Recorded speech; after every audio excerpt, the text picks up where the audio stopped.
हमारे अन्नपूर्णा फिल्म के जो मालिक हैं, गर्दा कर दिए हैं आप लोग, हाँ ना।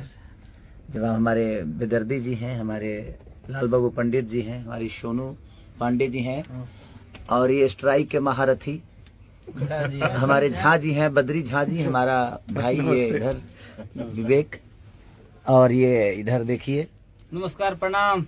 हाँ ये हमारा जीतू है, इधर देखिए यही हैं वो, और ये हमारी बहन प्रियंका सिंह, अभी इनके साथ एक गाना गाया मैं। और ऐसे ही प्यार इस बच्ची को दिया करिए आप लोग, हमेशा इसको प्यार और आशीर्वाद आप देते हैं।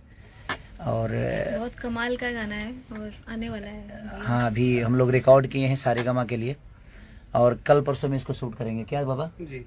और सारेगामा का गाना जब आता है तो आप लोग को पता ही है कि वो एक अलग माहौल क्रिएट करता है, उसके लिए फीता काटना भी पड़ता है मुझे, उसके रेड कारपेट, एगो बोका म्यूजिक ना।